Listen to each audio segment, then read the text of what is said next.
Sejam bem-vindos a mais um episódio nosso aqui para falar de conversas profundas, sem superficialidade e muito menos pressa. Nós vamos falar tudo que tem que falar aqui sobre os assuntos de empreendedorismo, sobre carreira, sobre esporte e sobre saúde. Hoje somos nós de novo, eu e o Guilherme, nós dois irmãos, ex-atletas, curiosos por gestão, por empreendedorismo, como nós falamos, e mais ainda pela vida dos empreendedores, dos gestores, da carreira das pessoas que estão sempre preocupadas com a saúde e com o esporte. Boa noite, Guilherme. Boa noite. Eu acho que hoje, dentro do nosso lema de vida sem atalhos, né, a gente traz um grande exemplo aqui, não só pela profissão, mas também pela vida ativa e no esporte que ele traz para a gente. Rogério, bem-vindo. É um prazer ter você com a gente aqui e a gente está ansioso para contar um pouco do que a gente já aprendeu e de você contar para todo mundo que está vendo a gente um pouco da história, um pouco da sua função. Eu acho que a gente já trouxe aqui muita gente dentro desse podcast que tinha uma função que trouxe uma ideia, um propósito e montou uma empresa, montou um negócio. E eles sempre trouxeram uma coisa em comum, que era eles estavam servindo a um propósito próprio, servindo as equipes que eles trabalhavam. Eu acho que seu caso traz um passo além, né? Eu acho que você traz um passo de... A sua carreira é servir a todo mundo, de algum jeito especial. Então, para a gente, significa muito ter você aqui, ter uma pessoa na sua posição e dentro da sua função, e a gente queria começar agora com você, Bruno, também fica à vontade para fazer as honras aqui. Rogério, de novo, vou agradecer, tá? Antes de você se apresentar formalmente, mas Rogério, eu conheço ele como Rogério Bombeiro do triatlon. Vocês viram duas funções, o cara do corpo de bombeiro e a triatleta. Salva vidas e cuida muito bem da dele. Seja bem-vindo, conta um pouquinho pra gente, fala um pouquinho de você. E tem a terceira também. Lá no meu serviço, eles costumam falar que eu sou comediante. Porque agora eu estou numa função... Eu sou do Corpo de Bombeiros, porém eu estou locado na Defesa Civil Estadual e constantemente eu sou acionado para poder dar um treinamento, palestras, e o pessoal brinca falando que não é palestra, é quase um stand-up comedy. Exatamente. Então eu descobri meio que... involuntariamente essa minha nova missão e tenho gostado bastante. Primeiramente, eu gostaria de agradecer, Bruno, não somente pelo convite, também, Guilherme, claro, mas por tudo que você já fez por mim ao longo das minhas atividades, né, como triatleta. Eu sempre falo, e isso não escondo de ninguém, que você e a turma da Dinâmica, se não fosse vocês, certamente eu não estaria praticando a atividade que eu pratico até hoje. Que porque legal. Eu já estou numa idade mais avançada e carrego um histórico de lesão há muito tempo e já sou, se fosse comparar com o carro, seria um modelo que já não está mais no mercado, não tem peça de reposição, então a gente tem que sempre trabalhar ali com a manutenção preventiva e o Bruno me ajudou muito, muito, e eu sou eternamente grato a tudo que ele já fez comigo, para mim. Você falando isso aí da Dinâmica, eu tenho que agradecer o Jorge, Renato, Marco Túlio pela amizade, pelas oportunidades que a gente... já teve junto, que eles já me deram. Na pandemia a gente ficou mais junto ainda, em outros negócios. Grandes amigos de profissão. Eu brinco que a gente não tem mais... entre nós não tem concorrência, tem parceria. Sim. Sabe? Porque a gente troca informação sem mistério nenhum, com a maior ética do mundo e a maior amizade do mundo. Nós cuidamos uns dos outros para todo mundo ficar bem. A gente fala que nosso papel hoje é levar a fisioterapia, na hora que eu estou como fisioterapeuta e não como podcaster, que eu acho até difícil falar hoje, é levar a fisioterapia, né, para um nível diferente, sabe? Para um nível mais respeitado, mais de mais respeito entre os profissionais de saúde, sabe? Respeito da população, entender que a gente é capaz de tomar decisão sozinho, ou profissional de primeiro contato, sabe? Que isso é uma luta ainda, luta maior ainda, não mais com o mercado da saúde, mas com a população de costumes antigos e fazer os nossos colegas mais recém-formados ou menos experientes acreditarem nisso, que tem um caminho bom a seguir. Mas, levando logo para nós, porque ele falou que a gente já cuidou, Rogério é triatleta, foi através da Dinâmica mesmo que nós nos conhecemos, e ficamos amigos. Hoje, mais do que amigos, somos vizinhos ainda. Ele cuida da gente lá no prédio, né? Bem pra caramba. Cuida dos meninos lá na hora que eles estão brincando. Vamos lá, me conta uma coisa. Bombeiro, triatleta, Qual começou primeiro? Bombeiro, triatleta, os dois são bem fáceis de ser. Agora, síndico é difícil, né, Bruno? Nossa, essa aí é difícil. Síndico eu sou síndico lá do prédio no qual você mora, né? Uhum. E é onde eu tenho, digamos que, os problemas mais difíceis de resolver. Mais emergenciais do que incêndio, do que outras muito coisas, mais, né? Muito mais. Porque se o elevador para de funcionar, eu não posso deixar... Ligação o dia inteiro. O dia inteiro. Mais do que o 93. Mas vamos lá. Bombeiro, triatleta.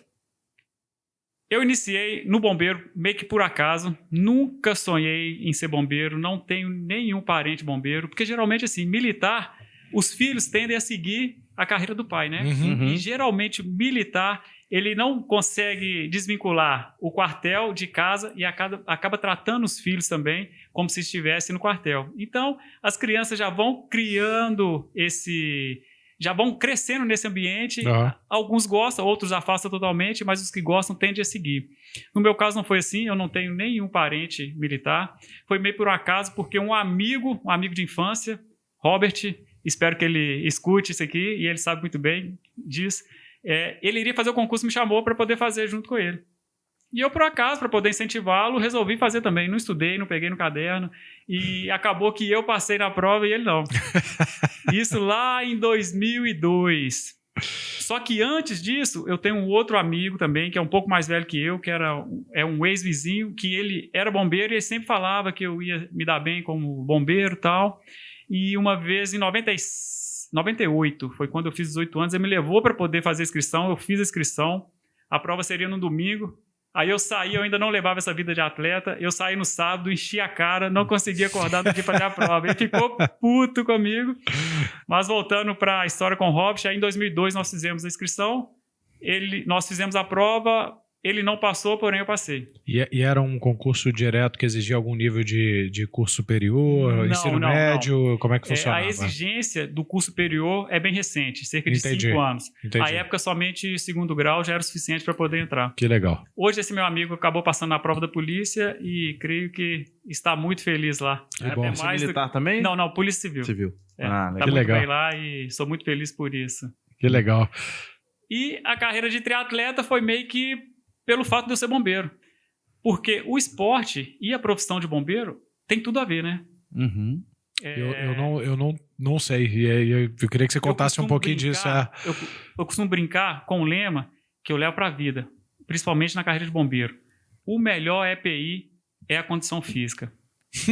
Então, nada melhor do que você ter uma condição física elevada para que você possa salvar vidas e salvar a si mesmo, né? Não adianta nada você ter um capacete de última geração, uma roupa de combate a incêndio que protege até do incêndio com a temperatura mais alta que existir, sendo que você não tem a capacidade de se salvar. Então você pode estar lá com todos os equipamentos de última geração, mas você não conseguir subir 5 lances de escada, ou então retirar uma pessoa de 70 quilos que está em perigo dentro de um cômodo com incêndio. Então, eu levo isso para a minha vida e faço essa ligação. A profissão de bombeiro tem tudo a ver com esporte. E os bombeiros praticam muito esporte. Legal. Seja corrida, caminhada, natação, sempre algum esporte aeróbico, e a turma gosta também muito de musculação, né? Porque é um trabalho que exige muita força. Além da capacidade cardiorrespiratória, é uma profissão que exige muita força. Sabe que no fim da minha faculdade, eu fiz um estágio era o estágio que eu brinco era o mais procurado, era o mais bem pago da época, que era na Polícia Militar. Foi lá no DI, lá no Prado. Sim. Não era nos bombeiros diretamente, mas tinha muito dos bombeiros da academia do processo de formação de tenente, não era isso? Isso. Aí como funcionava, Bruno? Te cortando um pouquinho. Claro. Até 2012, o bombeiro não tinha academia própria. Então, o curso de formação de oficiais era na academia de polícia militar. Então, formava tanto, óbvio que turmas diferentes, né? Sim. Quem fazia o concurso para a polícia, fazia o curso da polícia. Quem fazia o concurso do bombeiro, fazia o curso de bombeiro separado, porém no mesmo local. Lá no Prado. E lá no Prado. Então, Entendi. A turma até 2012 tinha a formação de oficiais lá no Prado, na academia de polícia. E você falou de cuidar muito da condição física e tal. Faz parte da formação, né, como é que eu falo, do profissional militar, tanto a polícia quanto o bombeiro, né? Você tem provas periódicas para provar que está em forma física. Sim. Eu acho que progressão de cargo também exige os TAFs, né? Como é que era? Testes, os né? testes de aptidão física. Sim. Não é assim? Isso. O TAF a gente faz anualmente, então ele conta para... Ele é graduado em pontuação e isso vai influenciar até no salário que você vai receber, porque se você não obter um mínimo ali dentro desses testes físicos, isso aí você não vai ter... o nome correto é ADE, que é relacionado ao desempenho. Uhum. Então, se você não tiver o desempenho satisfatório, você não terá um acréscimo no seu salário ao longo dos anos. Isso é comparativo, assim. Você tem 10 pessoas lá. As premiações vão acontecendo do melhor em comparação entre os 10 ou a partir de um certo tem um patamar que... Não. É tudo dali... tabelado e é dividido por idade. Pô, que Então... sorte dos outros, hein? Não, é tabelado. Então, é de 18 a 20 anos, que é a idade mínima de 18 anos para poder entrar, né? Hoje entra com uma idade superior a isso, porque agora é exigido curso superior. Então, dificilmente alguém com 18 anos já tem o curso superior. Então, geralmente está entrando com 20 e poucos anos. Então, vai dividindo de 5 em 5 anos, essa tabela vai mudando. Aí, seja quantidade de atividades que você vai fazer, por exemplo, abdominal. Tem quantidade X, determinado para cada idade, e tempo. Por exemplo, você vai fazer uma corrida de 2.400. Aí tem um tempo mínimo para você tirar a nota 10 e vai escalonando. Que é o teste de Cooper ainda, ou não? Não, Você não sabe sei falar. se Eu é acho o que teste de Cooper. Salvo engano, o teste de Cooper são 12 minutos correndo. Isso. Não tem a distância. Eu acho que são 2.400 corridos em 12 minutos. Isso. É a nota máxima. Eu acho que é. Depois a gente confirma isso. Ok. E uma curiosidade que hoje eu consigo tirar total para menor faixa de idade, que é o tempo menor e a maior quantidade de atividade, barra, flexão. E quanto que você está fazendo 2.400 atualmente? A última prova foi quanto? Ô, Bruno. Em pista, né? Em pista. Eu não sei te falar exatamente porque a gente tem a opção de escolha. Ou faz 2.400 ou faz 12 minutos nadando, que é o teste aeróbico. Aí os últimos 4 anos eu sempre estou fazendo nadando. Entendi. Então traz pra gente 12 minutos nadando, quanto que dá de distância é isso? O meu melhor foi 952 metros em 12 minutos e os 2.400 foi 6,55. Pois aí tem gente achando bom correr 5 km em 1 hora. Tá feliz? Já não faço mais, isso na época que eu era jovem. Brincadeira, né? Tem que fazer esporte, eu acho que 1 hora. A gente sabe que assim, são 150 minutos de atividade por semana para não ser sedentário, né? E para ter bons ganhos de saúde. Então, vamos estimular, a gente não pode pegar e ficar brincando com isso, não. Antes fazer 5 km em 1 hora do que não fazer nada. E se fizer isso 3 vezes na semana, melhor ainda. Nossa, né? excelente. Já é um bom começo, eu brinco, já começa a ter a disciplina. 15 minutos por dia é melhor que nada. Exatamente. Hoje a gente, eu e o Guilherme, a gente fala muito, que a gente tem tido, a gente passou um tempão trabalhando muito, com muito foco no trabalho, se ocupando demais. Hoje a gente, há um tempo já, a gente vem se organizando. E tem conseguido 30 minutos por dia, ou no mínimo 4, 5 vezes na semana. Para a gente que já foi atleta, como a gente disse, a gente jogou handball, não sei se eu te contei isso. Já me contou. E aí, é pequeno demais, né? Nós vamos pegando e falando, pô, só 30 minutos, mas tem sido bom, né? Tem entregado resultado, tem mudado nossa saúde. Mas eu acho que isso é uma das características das mensagens que eu acho que a gente tem que trazer, né? Eu brinco que durante algum tempo eu olhava para históricos igual do Rogério, que vocês vão conhecer um pouquinho mais, e de outras pessoas com um nível de atividade super intensa, e eu sempre começava a me comparar com o meu momento de pico, que foi, enfim, entre ali 16 e 19 anos, e naquele momento de pico, as obrigações da vida eram completamente diferentes, né? Então, a gente fez algumas escolhas, e eu lembro que eu me travava para começar em fases que eu passava um hiato sem fazer muita coisa, falava, não, mas pô, pelo meu histórico, eu preciso de uma academia que tenha essa condição, e aí até que um dia eu parei, acho que a gente estava correndo, eu falei, cara, acho que eu tô muito metido à besta, cara, eu tô parado, qualquer estímulo físico aqui vai me dar o início que eu preciso, né? O benefício que eu preciso, talvez eu tenha que fazer em casa, cara, eu não preciso nem de ir pra academia num primeiro momento, para voltar a ter o estímulo, e acho que essa virada foi pra gente, eu acho que foi importante, a gente tá numa fase que o Bruno tem 2 filhos, né? Eu também, o mais novo aqui com com meses, então é aquela época que o sono não é muito o que você escolhe, não é o que você se planeja. O seu ciclo normal já não existe mais, Não né? existe, vai existir se tudo der certo, né? Eu acho que vai existir em uma questão de tempo, mas toma ainda de tempo. Então acho que esse período é um que a gente está aprendendo o feito é o melhor do que o perfeito, né? Então, mas assim, até dentro dessa linha, eu acho que você trouxe um ponto que o Corpo de Bombeiro te ensinou, te trouxe a cultura de voltar para a atividade física ou entrar nela com mais intensidade. A gente escuta muito que o meio nos estimula. Foi isso que você enxergou lá e quando você chegou, como é que foi o seu início ou a volta à atividade física? Você já começou com, cara, vou treinar para uma meia, para uma maratona ou para alguma coisa nesse sentido? Como é que foi? Bom, eu sempre fui do futebol. Futebol, legal. Isso, jogava futebol desde criança. Meu pai nunca foi atleta, porém o esporte que ele praticava era futebol. Nunca me incentivou, porém era o exemplo que eu tinha em casa que me inspirou. Então, desde novinho eu jogava futebol, jogo futebol. Hoje não jogo mais, mas foi quando eu entrei no Corpo de Bombeiro, o esporte que eu praticava era futebol. Já havia feito natação antes, então eu tinha uma noção boa de natação, não era um exímio nadador, como não sou até hoje. Que das 3 modalidades, eu creio que é que os atletas têm mais dificuldade, a natação, porque é o mais técnico, né? Total. A corrida, o ciclismo, com a prática, com o tempo, com o volume, você vai evoluindo. Agora a natação chega num ponto que trava por falta de técnica.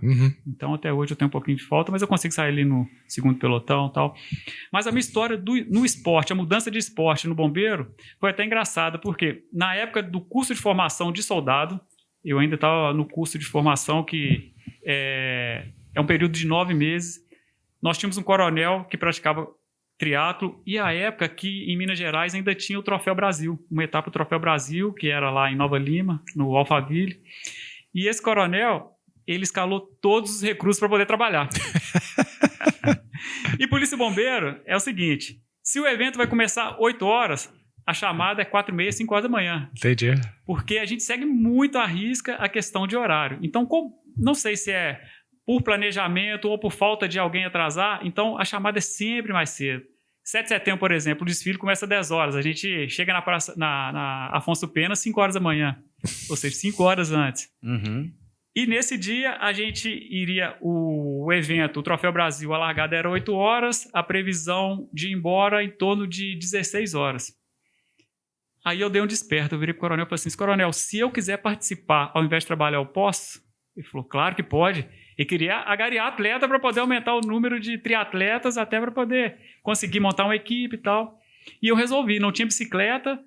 Aí um amigo que estava no curso também tinha uma bicicleta, uma Caloi 10. Aí peguei com ele emprestado, fiz a conta. Pô, se eu for trabalhar, eu vou ter que chegar de 5 horas da manhã, eu vou sair 16. Se eu for fazer a prova, fiz as contas lá, as contas de padaria, 750 metros nadando, isso aí eu consigo. 20 quilômetros. Pedalar, você para de pedalar, na descida a bicicleta vai embora. E correr 5, isso aí é muito fácil, porque durante o curso a gente tinha muita aula de educação física e o esporte principal era a corrida. E eu vi que eu tinha jeito para a corrida. Talvez pelas canelas finas ou pelo futebol que eu já praticava. Aí fiz a conta e falei, bom, se eu chegar lá fazer a prova, eu creio que 1h30 eu faço, estou liberado, vamos embora. Bem melhor do que chegar assim e ir embora. Aí resolvi fazer a prova. E desde então, assim, o mosquitinho do esporte me picou e nunca mais consegui parar de fazer o triatlo. Porque foi uma paixão que eu carrego até hoje. E assim, eu imagino que por ter sido uma... Bom, você já estava se preparando para as suas funções lá no bombeiro, no Corpo de Bombeiros.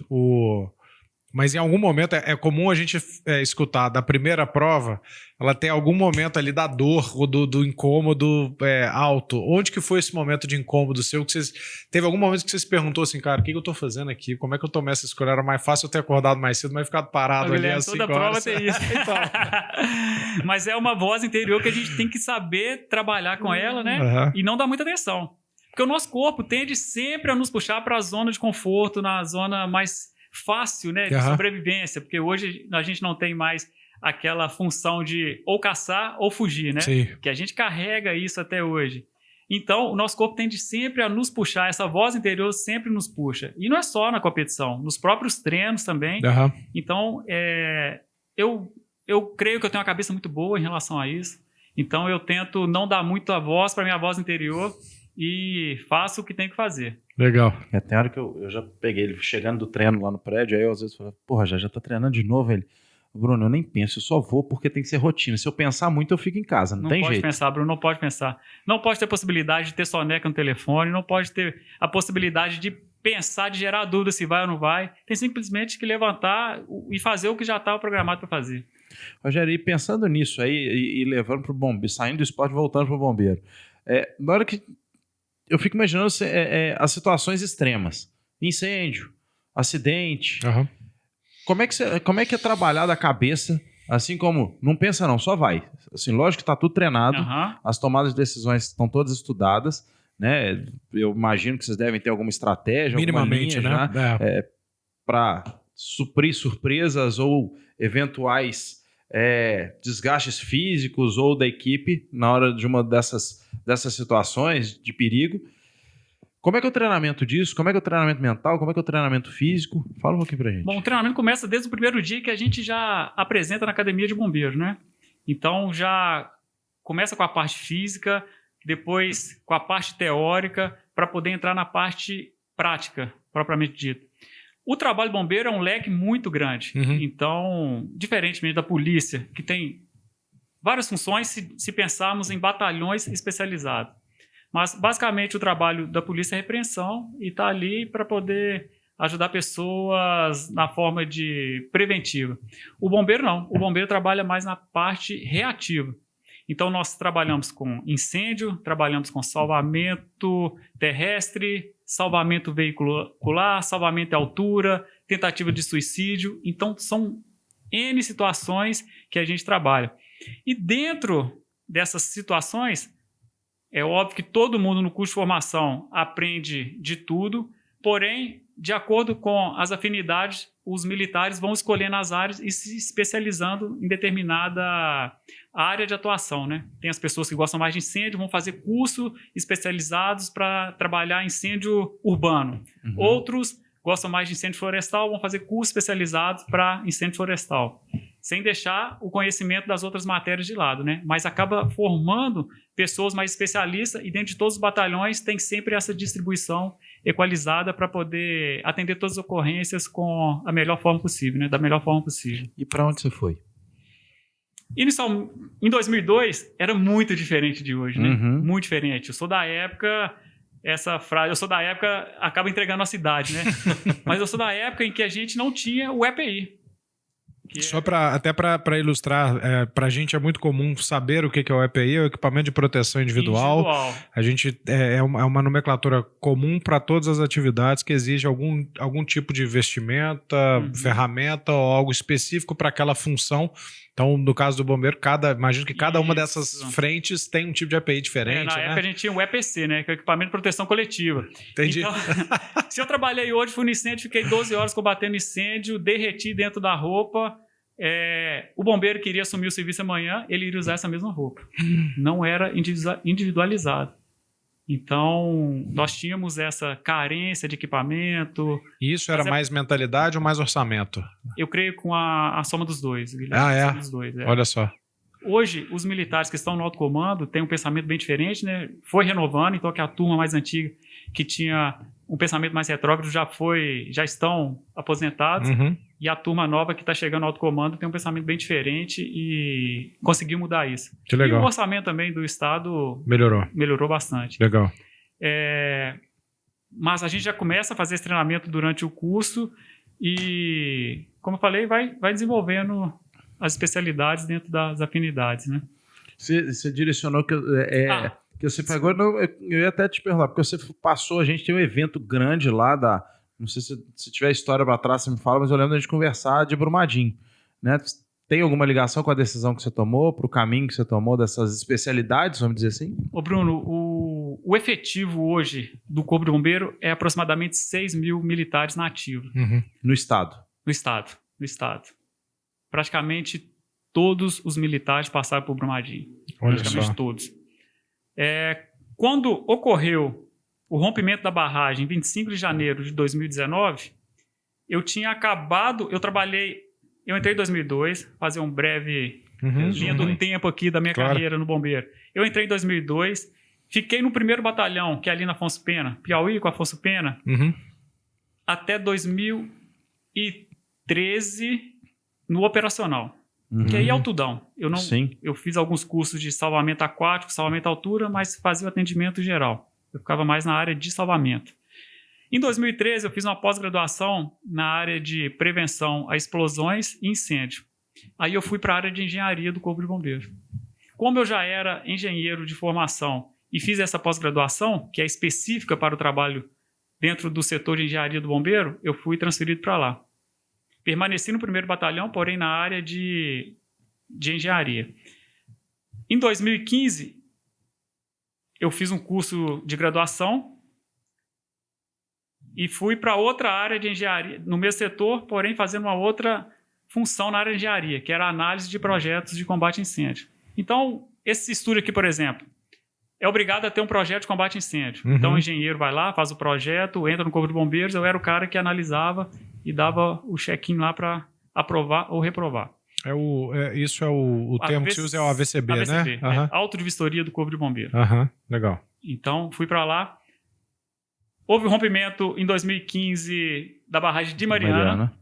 Então, eu tinha acabado de ir para esse setor. Fui trabalhar em Mariana também, porém fiquei pouco tempo lá. Voltei. Em 2019, eu estava nesse setor ainda. Estava nesse setor. De primeiro, foram as equipes que já estavam de prontidão, né, do serviço operacional, foram para lá. Mas depois que conseguiram dimensionar a ocorrência, viu que ia precisar de muito mais gente. Então, precisou fazer o revezamento. O protocolo adotado pelo setor de saúde era: ninguém fica mais que 21 dias na lama. Pela toxicidade dos materiais, como era uma barragem muito antiga, não sabia exatamente qual era o tipo de rejeito, quais materiais usaram para poder fazer aquela mineração, né? Então, a gente trabalhou com a pior das hipóteses, que era o material mais tóxico que poderia ter dentro da área de mineração.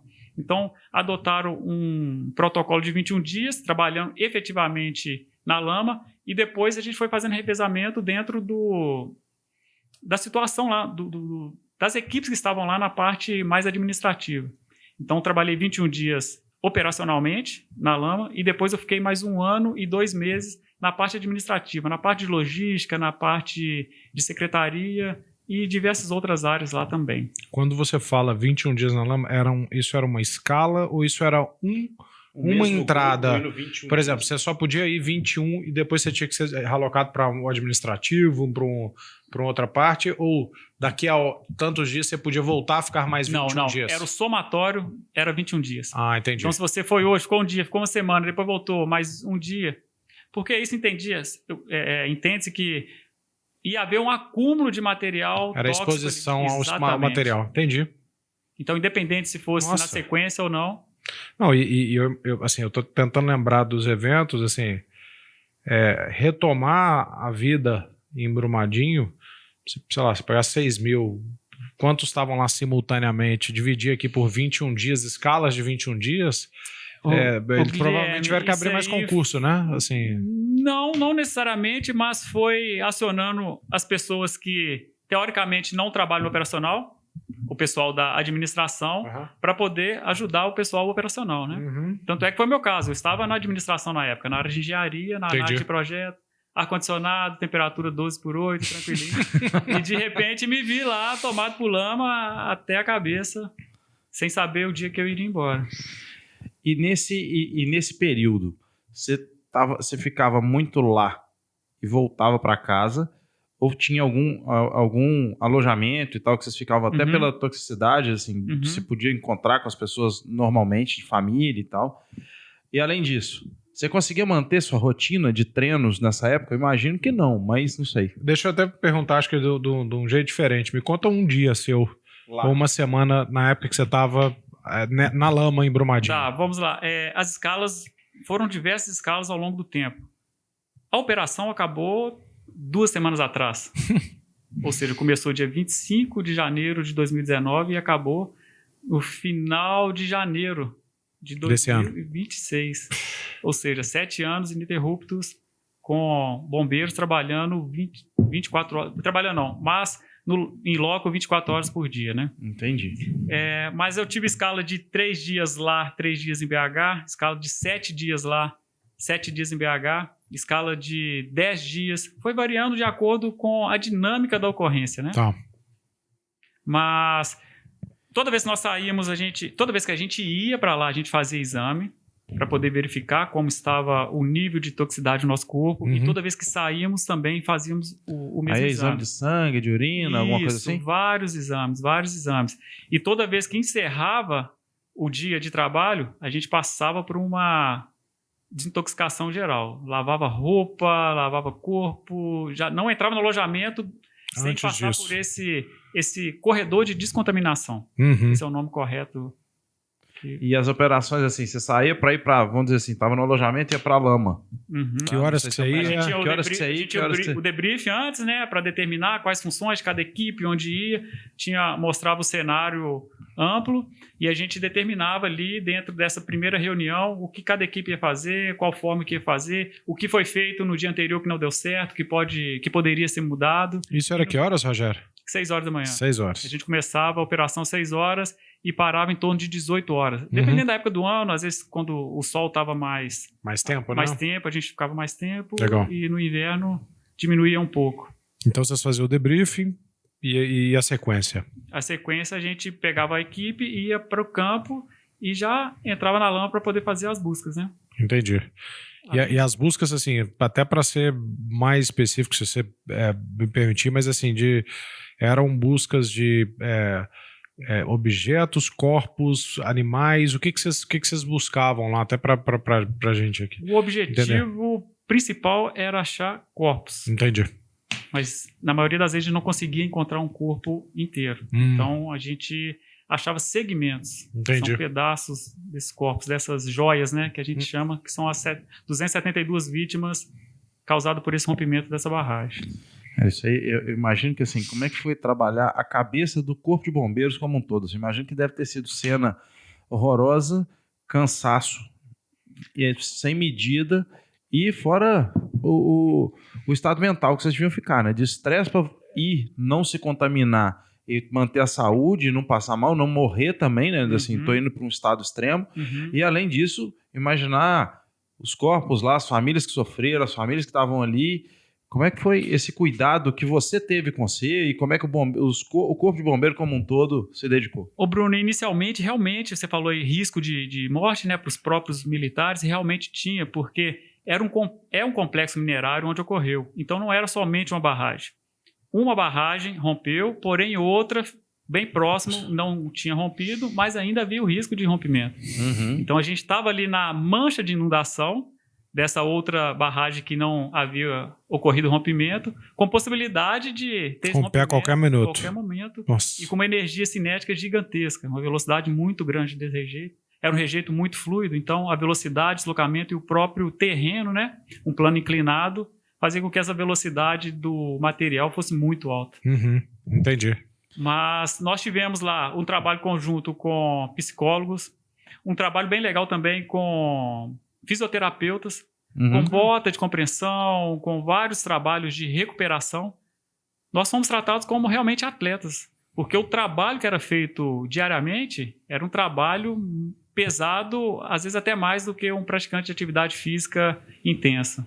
Imagina, porque pisar na lama, né? Carregar corpos, pedaços de corpos ou objetos que fossem.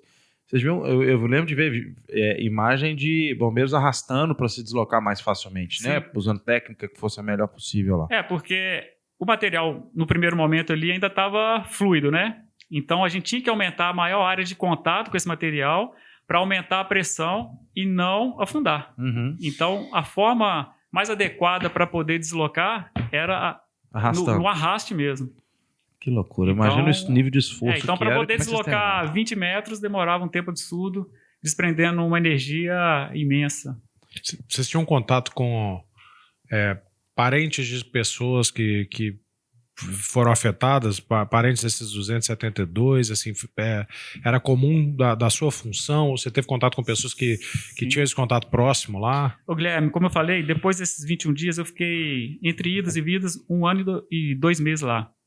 Então eu acabei tendo que adaptar a minha vida para isso e eu conheci muita gente. Sem exceção, todas as pessoas que eu conheci ou perdeu um parente ou perdeu um amigo próximo.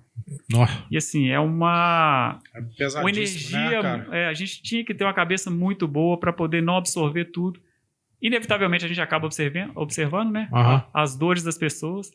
Mas foi um momento muito difícil para a gente. E creio que para todos os bombeiros que estiveram participando lá durante um período tão longo, né?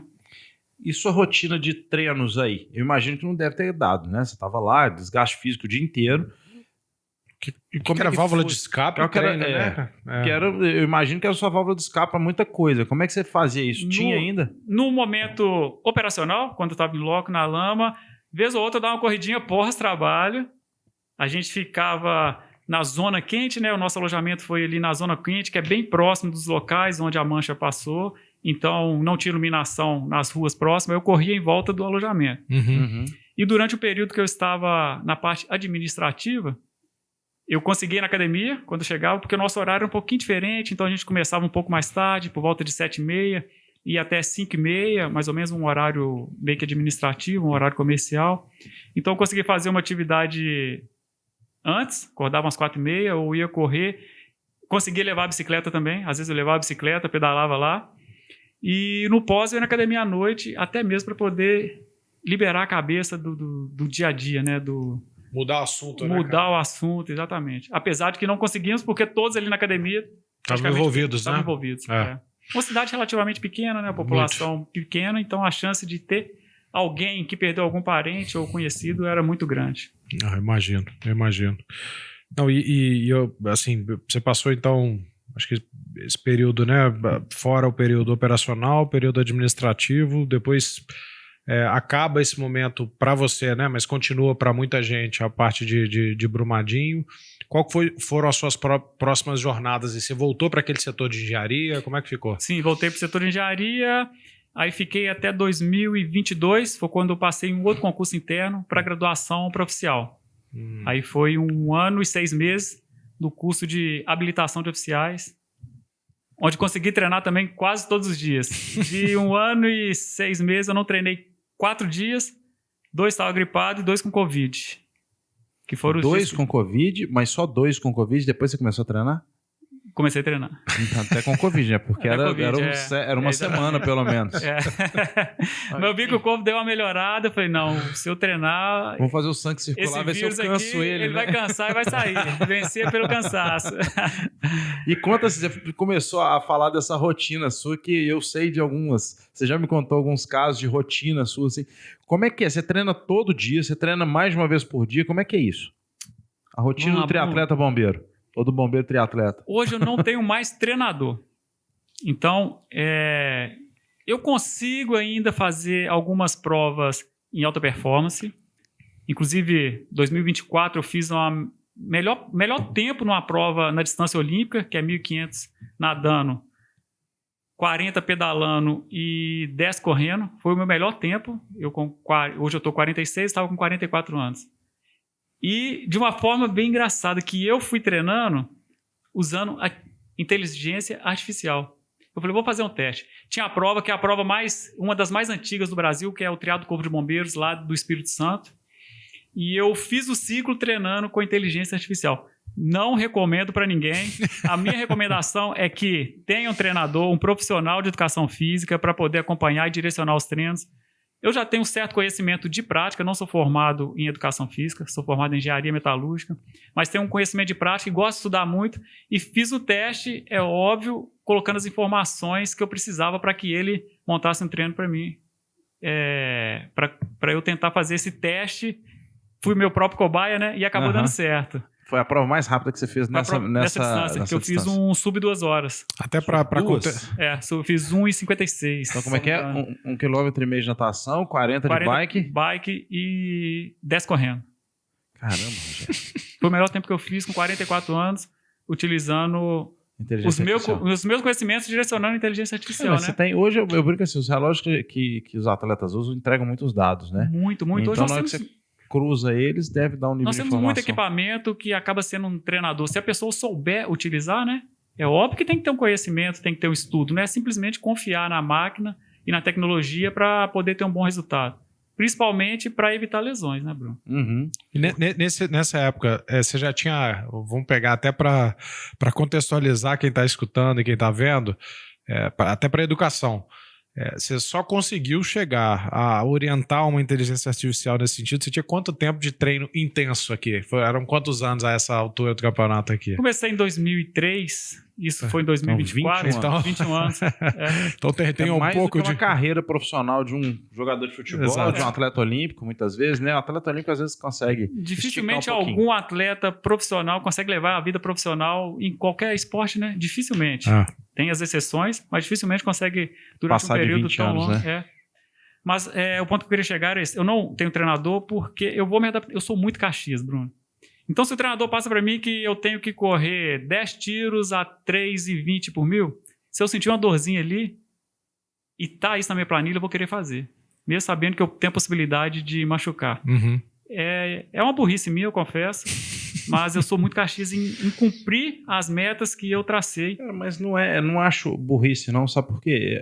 Primeiro, assim, você é de alta performance, não tem jeito de falar ao contrário. Nós vamos chegar nesse ponto da conversa que é de impressionar.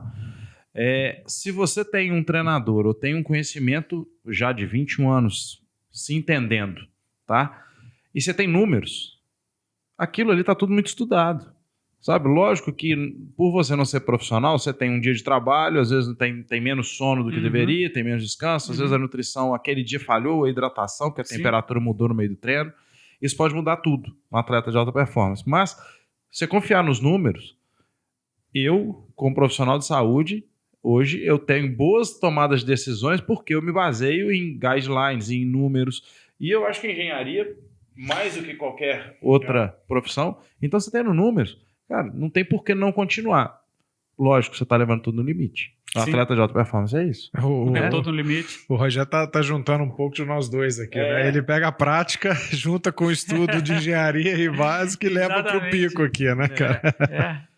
E conta pra gente, assim, na hora que você falou dos 21 anos de treino, dessa rotina sua de, mesmo lá numa situação extrema, você ainda arrumava energia para acabar o dia, correr em volta do alojamento, que eu imagino que era uma volta curtinha. Não, até que não, porque era muito grande, né? Era um complexo, não era só alojamento. Tinha a parte de logística, tinha o estacionamento, como eram muitas viaturas, acabava dando 1,2 km.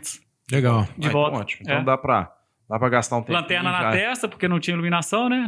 Ao entorno. No escuro. No escuro com a lanterna. E nesses últimos anos aí, que você mantém, que eu sei que você mantém, a gente já conversou disso, mantém uma rotina de treino aí. Tem uns números absurdos. Vocês vão saber agora. Conta pra gente como é que tá indo os 3 últimos anos, os 2 últimos anos aí de treino, sem treinador, e como é que você se educa para manter em alto rendimento. Ô Bruno, e não é algo planejado. Foi algo que foi acontecendo naturalmente. Sim. E eu fiquei sabendo desses dados no final do ano passado, quando eu... provavelmente você conhece o aplicativo Strava, né? Sim. Que ele dá várias métricas que você cumpriu ao longo do ano. Você vai ganhando umas medalhas, uns prêmios, isso, não é isso? E no final do ano dá o resumão do que você fez, quantos dias treinado, quantas horas treinada, quilômetro, altimetria alcançada.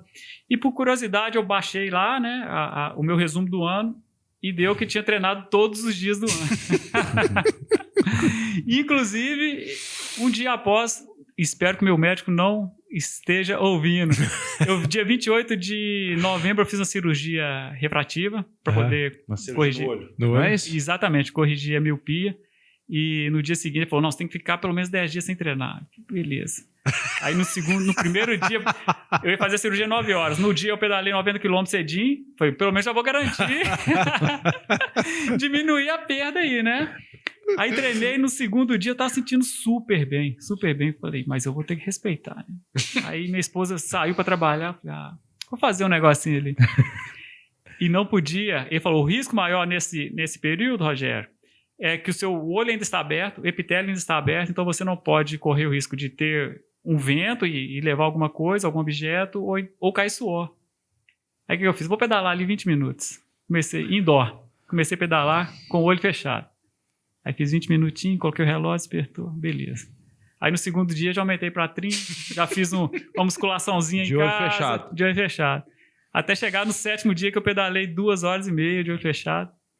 que foi o meu máximo, assim, uma das loucuras relacionadas ao esporte, uma das maiores loucuras que eu considero. Pedalar 2h30 com o olho fechado. Cara, isso tem um caso até do Lucas Kaufmann, Lucas Kaufmann. que é um atleta, ele é um ciclista, né? Referência de mountain pra bike, gente um dos da caras região. mais fantásticos que eu já treinei. Você sabe que eu já até mencionei pro Rogério. Um dos testes de força que a gente usa para avaliar atleta, o cara que foi mais forte que eu vi foi o Lucas. O segundo foi o Rogério. E eu conto pra minha esposa, ela fala que é mentira. Ela não acreditou nem pro fisioterapeuta que fez o teste comigo, Guilherme. O Lucas fez, era um agachamento num pé só, sem apoiar o outro pé. Então, se desequilibrasse, tinha que parar. O Lucas fez 130 repetições no dia e ele terminou a segunda perna e falou assim: eu vou parar porque o treino amanhã é pesado. Sabe? E ainda me avisou que ia demorar no início do teste. Aí eu apliquei no Rogério. O Rogério fez, se não me engano, 99. O aplicativo parava de contar na 100. Eu tive que anotar nos lugares de anotações que ele passou. Foi manual. 99, E a entendeu? média é o quê? Assim, o que é esperado de uma pessoa quando faz esse Nós teste? meros mortais, Isso. eu nunca vi alguém que treinasse num nível bom, mas Aham. não no nível deles de alto rendimento, que passasse de 30. Eu nunca vi. É sério. O número é meramente comparativo. Isso Mas você os me números falou que eu tenho depois, Bruno. são Isso 30. me surpreendeu. É, mas assim, Me era surpreendeu. impressionante. Eu acho que eu te falei no dia, mas eu imagino que você não assim, ele deve estar Eu não começando a tinha usar o dimensão. programa agora, ele deve estar aplicando 10 avaliações até agora. Cara, isso foi muito antes da pandemia. Foi em 2017 a 2018 que a gente aplicou isso. Aham. Né? E aí o Rogério ainda tem um número. Qual que foi seu último dia sem treinar? Dia 2 de julho de 2024. Então nós estamos quase fechando 2 anos sem deixar de treinar, com cirurgia no olho, com trabalho extenso pra caramba. E quantos treinos deu aí esse período todo? O período todo eu não sei, Bruno, mas o ano passado, nos 365 dias, deu 752 treinos. Então foram Que dá uma média de 2,18 treino por dia, né? Entendi. E o dia da gente tem só 24 horas igual o dele. É foda pensar E isso. sem contar que eu trabalho no 10º andar, subo de escada. É mesmo? Isso aí não entra como atividade, não. Você não usa o elevador? Elevador só pra descer. É mesmo? Só pra descer. Porque senão cansa, né? Cansa demais. Apesar de que o elevador lá na cidade administrativa demora tanto, cara, que se eu descer pela escada, chego mais rápido. Chega mais rápido. Eu cheguei a esperar 15 minutos. Essa semana passada, né, você falou. Foi, 15 minutos. E atrapalha o treino dele, aí acaba, não dá tempo dele treinar. Aí Não, mas tem números mais interessantes também, Bruno. Conta aí pra gente. O Strava também tem uma métrica que é semanas treinadas. Considera pelo menos um treino durante a semana. Então se você você treinou pelo menos um dia, já é considerado semana. De semanas treinadas que eu tenho, consecutivas, dá 430 semanas. Então nós temos 52 semanas por ano, você tem 430, nós temos 8 anos Por volta treinados. disso. 2017. Em semana. Essa eu vou pedir licença que eu vou calcular aqui agora, cara. São 430 Dividido por 430 semanas. Fechou essa semana. dividido por 52. Como essa semana eu já treinei, né? Então. 8,3 anos aqui. Impressionante. Sem treinar. Ó, treinando, sem faltar treino na semana. Aí eu levantei os números também. Deu 3.653 treinos nesse período. Que dá em torno de 1,80 e poucos. Vamos fazer aqui agora. 3.653 dividido por 430 semanas dá uma média de 3.653 treinos. Isso. Dividido por 430 semanas? Não é. Que aí vai dar. Não são vai dar horas de diário, treino. né? Isso. Aí você tá fazendo por semana, que são 7 dias. Verdade. Aí ele tá calculando as horas de treino por semana. É isso aí, pode aplicar. Nós estamos falando de 8 horas e meia de treino por semana, de média, há 8 anos. É isso. Será que alguém vai ter preguiça agora? Se a gente tiver desculpa agora, eu acho que, enfim, tá resolvido aqui. Vou falar mais uma vez, não foi nada programado, foi algo que foi surgindo naturalmente. É um hábito, né? Atividade física, alimentação, tomar água, dormir bem. Não dormir bem, mas criar uma rotina de horário de dormir, isso tudo são hábitos que a gente vai adquirindo ao longo da prática dessa ação. E não vira sacrifício, né? Não vira sacrifício nenhum, Bruno. Não vira sacrifício. Eu fazer uma corrida de 10 km, acordar às 4h30 da manhã para poder correr, o esforço que eu tenho para fazer isso, como já é um hábito na minha vida, é muito menor do que uma pessoa que não faz isso regularmente. Então a energia que eu vou desprender para poder acordar para fazer isso é muito menor. O que é a sua rotina diária? Assim, ó, põe uma média de tempo de treino aí, que é uma média normal, e no dia de trabalho. Né? Assim, de segunda a sexta que você trabalha todo dia, de tantas horas. O que é a sua rotina? Que horas você acorda, que horas você treina, que horas você dorme? Vamos lá. Conta Você conhece, mas os ouvintes não conhecem nem o Guilherme. A minha esposa, ela é personal trainer. De segunda a sexta, o primeiro aluno dela é 10:06. Então a gente acorda junto, 4h50 a gente acorda. Aí enquanto ela vai lá se embelezando, eu vou, faço o café da manhã nosso. Então é o primeiro momento que a gente está junto, que é tomar o café da manhã junto. Aí ela sai para trabalhar, eu já vou fazer o meu primeiro treino. E geralmente em casa ou você vai pra rua? Aí depende. Se for ciclismo, durante a semana eu prefiro fazer o treino indoor. Já tenho meu quartinho lá, já preparado, bicicleta exclusivamente para poder fazer meu treino indoor. Se for correr, geralmente eu moro ali perto da Andradas, eu vou para correr na Andradas. Ou então, a caminho do serviço, eu passo na pista de atletismo lá da academia de bombeiro, na academia de polícia. No Prado? No Prado. Quando eu treino... Onde é que você tá hoje? Não, onde é que ficam os bombeiros hoje? Ou na Defesa Civil? O bombeiro é distribuído no estado todo, né? Uhum. Após o curso que eu fiz de graduação profissional, que eu finalizei em setembro de 2023, eu fui emprestado para a Defesa Civil Estadual. A Defesa Civil Estadual é um órgão independente, autônomo, não é nem do bombeiro nem da polícia. A gente é subordinado ao gabinete militar do governador. Então, apesar de ter policiais, bombeiros e funcionários civis, é um órgão autônomo, não pertence a nenhum dos dois. Eu estou lá desde a época que eu formei, em setembro de 2023. Trabalhei lá por diversas áreas diferentes. Eu, assim como a maioria das pessoas, apesar de eu ser militar e a função de defesa civil constitucionalmente é função de bombeiro, eu achava que a defesa civil apenas entregava cesta básica em época de desastre, né? Só que é uma profissão também, assim como bombeiro, muito ampla. Então, o ciclo da defesa civil tem a gestão do risco e a gestão do desastre. É dividido em duas fases. A gestão de risco, a gente trabalha com prevenção, mitigação e preparação. Legal. A gestão de desastre, resposta e reconstrução. É o pré e o pós, né? Isso. O meu pensamento era somente resposta. Deu merda, Defesa Civil vai lá, entrega uma cesta básica e por aí vai. Só que a gente trabalha muito mais na gestão do risco. Houve uma virada de chave em 2012, quando foi criada a Política Nacional de Defesa Civil, que voltou as atenções para a prevenção. Então, hoje a gente trabalha muito mais na normalidade do que na época de desastre. Que agora a gente está vivendo, né? Período chuvoso, que vai de outubro até março. A gente trabalha muito, mas trabalha muito menos do que na parte de normalidade, quando a gente trabalha com prevenção. Então, hoje eu estou lá, na Coordenadoria Estadual de Defesa Civil. Atualmente, eu sou o diretor de segurança de barragens de Minas Gerais.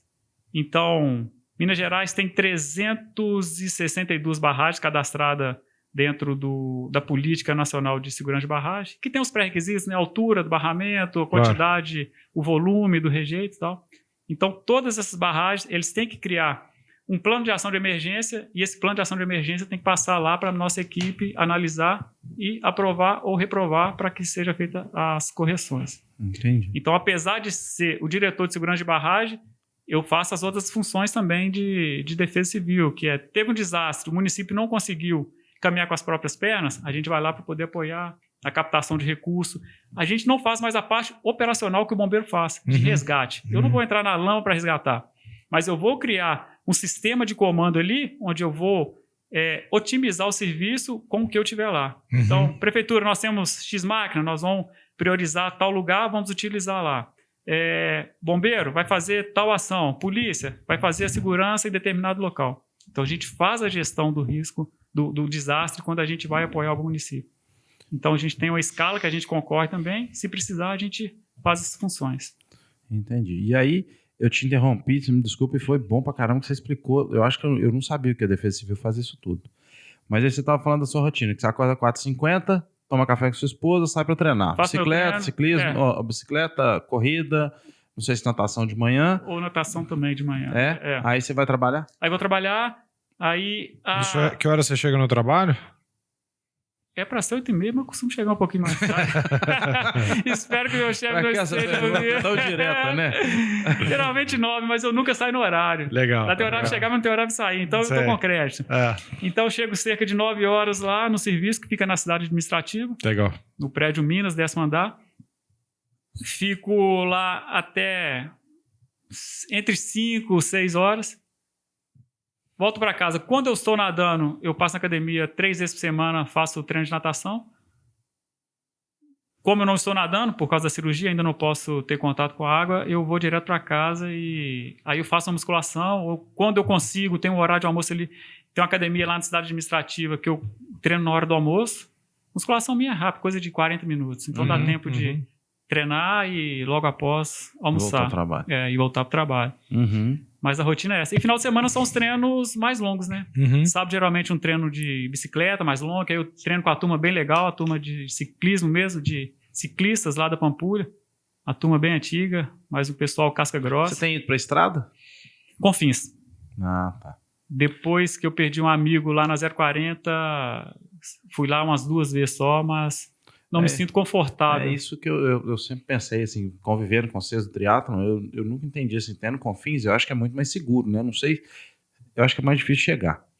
Ô, Bruno, a maioria nunca fiz estudo, então estou falando da minha cabeça, mas pelo que eu conheço, a maioria dos triatletas é da região centro-sul, Belvedere. Então a rota para eles é mais fácil ali, mais fácil, né? Que aí já sai pedalando, não tem o desgaste de ter que colocar bicicleta no carro, deslocar. Mas mais aproveitamento de tempo, depois da quantidade de acidentes recorrentes lá na 040, muitos triatletas têm treinado para lá. Eles vão de carro, aí para ali próximo ao Ibis, na estrada de Confins, ou própria cidade administrativa, e pedala de lá. E uma dúvida que eu tenho até para essa rotina é almoço. Almoça naquela praça de convivência lá da cidade administrativa, ou você leva o seu próprio almoço, enfim? Na maioria das vezes eu levo, Guilherme. Você leva? Na maioria, Que aí à noite, eu e minha esposa, a gente cozinha junto e tal, aí já faço pro outro dia. Na maioria, eu levo. Que legal. Nós não tem problema em almoçar lá, não. Tem uns restaurantes bons lá. Entendi. E aí, final de semana, esse treino é de 2, 3 horas? Como é que funciona? Treinos mais longos, né? Ciclismo geralmente 3 a 4 horas. 3 a 4. E geralmente no domingo é o único dia que eu acordo tarde. Que aí eu acordo na hora que o olho abre, tomo um café tranquilo, tenho a manhã tranquila. Mas você não treina domingo? Aí eu faço uma corrida, né? Demanda menos tempo. Sim. Aí faço a corrida. E menos preparação também, né? Exatamente, sai de casa, não tem nenhuma preparação prévia, além do tênis, roupa que já tá ali, não tem muito estresse, não. Eu acho que até antes das tradições nossas, me chama a atenção um ponto, até muito mais relacionado à sua profissão do que à minha. É uma máquina que é o seu corpo, para funcionar no ritmo que você funciona, assim, o que é a sua prática para prevenir lesão? Assim, porque escutei uma frase uma vez de um cara um empresário que cuidava de atletas de futebol americano nos Estados Unidos, que estavam saindo da faculdade e entravam na NFL, na liga. E ele falou, cara, a minha principal função é fazer com que esse atleta tenha disponibilidade máxima para os jogos. Eu não estou preocupado se ele vai ser o melhor necessariamente, eu só quero que ele não pare e não machucar. Sim. Qual que é o que você faz para não machucar e para ter essa disponibilidade toda que você tem? E tem algum dado, assim, frequência cardíaca? Tem a variação de frequência cardíaca? Tem muita gente que alguma métrica que você olha, né? Métrica que você olha. Sim. Eu uso aquele anel que monitora, sim. Não estou com ele aqui, mas eu uso. Então, uma coisa que eu priorizo na minha vida é o sono. Isso aí é inegociável. Então, eu e Fernando, a gente deita muito cedo. Como a gente acorda muito cedo, a gente acaba deitando muito cedo. Então, o sono chega mais cedo.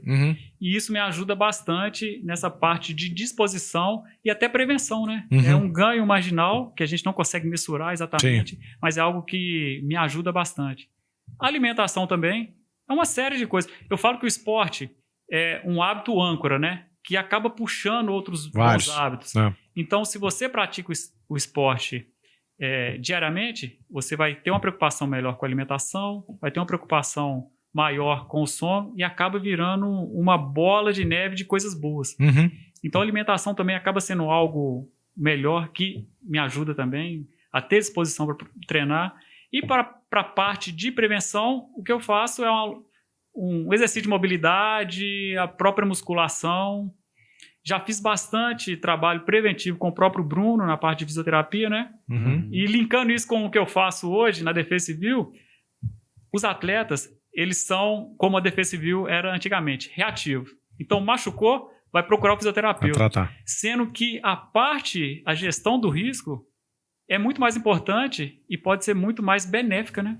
Porque se um atleta que não machucou, independente da prova que ele está treinando, seja uma prova de 5 km ou um Ironman, se ele faz esse trabalho preventivo, a chance dele machucar, ter que gastar muito dinheiro com medicamento, com tratamento, com fisioterapeuta, e além do tempo que ele vai perder ali, a frustração de estar fazendo um ciclo e ter que parar é muito grande. Se ele faz esse trabalho preventivo com um fisioterapeuta e um educador físico, o ganho dele é imensurável. Que legal. Né? Agora vamos, né, nas tradições. Você falou disso, de ser curioso, de ser caxião pra caramba nas suas coisas. O que você consome, assim? Que livro quem que você acompanha na internet? Você lê livro de treinamento? Qual que você destaca, assim? 2, 3 aí? Ou que você achar Ou que não seja de treinamento. Um livro que mudou sua vida, te inspirou, que você lembra de bate-pronto. Cara, eu sou péssimo para nome. Mas um livro que eu tô lendo agora e estou gostando muito é um que fala a engenharia... eu, salvo engano, o título dele é Engenharia da Guerra. Uhum.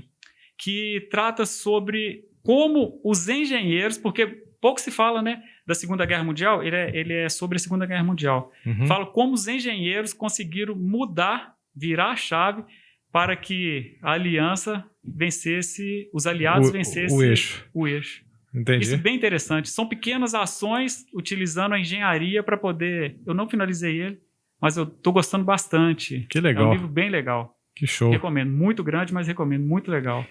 E quem que você acha que te inspira e que você acha que seria legal da gente fazer o convite, de vir aqui, que você acha que tem essa postura de atleta, esse costume de bons hábitos, tem uma carreira legal, uma vida consistente? É o que a gente fala do corpo forte, mente clara e vida consistente. Cara, um cara que me inspira desde que eu iniciei. A gente praticamente começou junto no esporte e que é uma referência para todos nós, não somente em Minas, todos nós atletas, não somente em Minas, mas no Brasil, como um atleta, como um cara que venceu barreiras, como um cara que é um empreendedor de sucesso, é o Thiago Vinhal.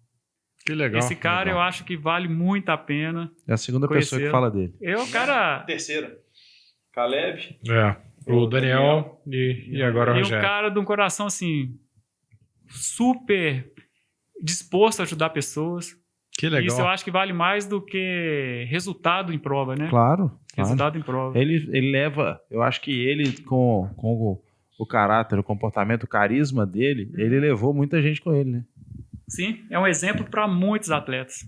E outras pessoas também que não é do meio esportivo. Uhum. Eu creio que é um cara que vale muito a pena. Legal demais. Legal. E a nossa última tradição, né? Que a gente sempre traz um atleta aqui, a gente quer... Autógrafo. Será uma honra. Aqui, nos dá esse presente. E vocês estão começando agora, eu vou fazer uma analogia com o que aconteceu no esporte. Quando vocês chegarem a 1 milhão de seguidores ou mais e for um sucesso, como são os grandes podcasts, eu vou ter o prazer de falar, eu já participei desse podcast. É isso aí. Vai vir de novo. Será um prazer, Vai vir de novo para contar. Isso aconteceu com uma prova que acontece no Espírito Santo, que chama Capixaba de Ferro. Não sei se vocês conhecem, mas Não conheço. é uma prova que iniciou em 2018 e hoje já atrai grandes atletas, uma prova bem legal, muito bem organizada, que eu já tive o prazer de ganhá-la no segundo ano. É óbvio que não tinha tantos atletas de renome quanto tem hoje, né? Mas meu nome está lá na história. Então, da mesma forma que vai estar aqui no podcast de vocês, Não importa, Show. tá lá. vai estar lá também. Está anotado. Show de bola. A gente tem enquanto você assina, acho que eu escutei uma frase outro dia do ex fundador da reserva, acho que é o Rony, né?